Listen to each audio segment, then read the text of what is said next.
అందరికీ నమస్తే. హైదరాబాద్లోని కబ్జాల గురి కాబడ్డ చెరువుల పునరుద్ధరణ కోసం పుట్టినటువంటి హైడ్రా ఈరోజు జూబ్లీ హిల్స్ బై ఎలక్షన్లో రాజకీయ నాయకులకు, ముఖ్యంగా బీఆర్ఎస్ పార్టీ అండ్ కేటీఆర్ గారికి ఒక అస్త్రంగా మారింది.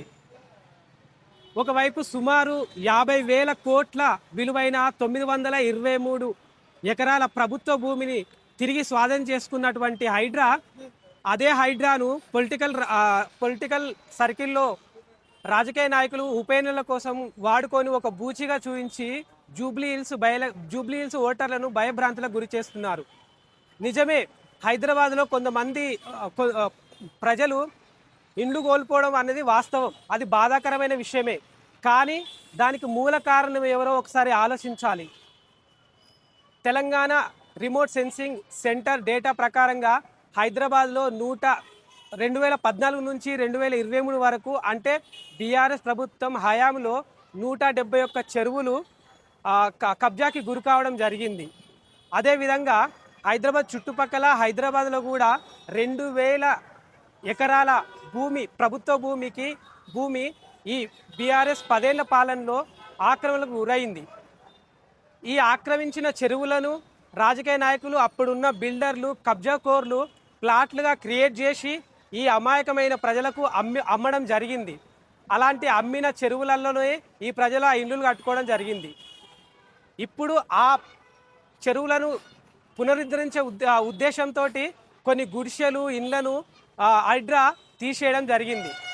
అయితే 10 ఏళ్ల బీఆర్ఎస్ పాలనలో బీఆర్ఎస్ ప్రభుత్వం కానీ, కేటీఆర్ గారు కానీ మున్సిపల్ మినిస్టర్గా ఉన్నప్పుడు ఆ కబ్జాకోర్లను కానీ, బిల్డర్లను కానీ కట్టడి చేసి ఉంటే ఈరోజు ఈ ప్రజలకు ఈ బాధ ఉండేది కాదు.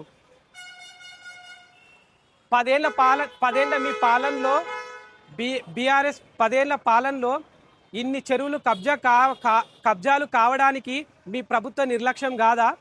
మీ కేటీఆర్ గారి నిర్లక్ష్యం కాదా? మరి అది ఎందుకు ప్రజలకు చెప్పలేకపోతున్నారు? ఇప్పుడు ఈ కాంగ్రెస్ ప్రభుత్వంలో వచ్చినటువంటి కబ్జాలు చేసినటువంటి కాదు కదా. 10 ఏళ్ళు అంతకన్నా ముందు నుంచి వచ్చిన కబ్జాలు ఈరోజు హైదరాబాదుకు ఏ విపత్తు లేకుండా ఉండడానికి కోసమని హైడ్రా ఇలాంటి మంచి పనులు చేస్తోంది. అయితే ఒక ప్రభుత్వ సంస్థను రాజకీయాల్లోకి లాగడం అనేది మంచిది కాదు. అదేవిధంగా మీ అందరికీ తెలుసు, హైదరాబాద్లో ఒక చిన్న వర్షం పడితే వరదలు ముంచుకొస్తున్నాయి. 2020 అక్టోబర్ నెలలో వరద బీభత్సం మీకు గుర్తులేదా? దానివల్ల ఎంతమంది ప్రాణాలు పోయాయో మీకు తెలియదా? కాబట్టి హైడ్రా కేవలము హైదరాబాద్లో ఉన్న చెరువులను పునరుద్ధరించి ప్రజలకు, భవిష్యత్తు తరాలకు ఎలాంటి ఆపద రాకుండా ఉండడం కోసం మాత్రమే హైడ్రాను క్రియేట్ చేయడం జరిగింది. ఆ హైడ్రాను పాలిటిక్స్లోకి లాగకూడదు, అది లాగడం మంచిది కాదు. ప్రజలు మీరు కూడా ఒకసారి ఆలోచించండి. మనకు మంచి భవిష్యత్తు కోసమే హైడ్రా వచ్చింది. అది ప్రభుత్వ భూములు మాత్రమే కాపాడుతుంది. అది ఈ ప్రభుత్వంలో కాదు, ఏ ప్రభుత్వం వచ్చినా, రేపు బీఆర్ఎస్ వచ్చినా, బీజేపీ వచ్చినా కానీ దానిపైన అది చేసుకుంటూ పోతుంది. కాబట్టి కేవలం ఓట్ల కోసం ప్రజలను భయభ్రాంతులు క్రియేట్ చేయొద్దనే ఉద్దేశంతో ఈ వీడియో చేయడం జరుగుతుంది. Thank you so much. మీకు కనుక ఈ వీడియో నచ్చినట్టయితే లైక్ చేయండి, సబ్స్క్రైబ్ చేయండి అండ్ కామెంట్ చేయడం మాత్రం మర్చిపోవద్దు. Thank you so much.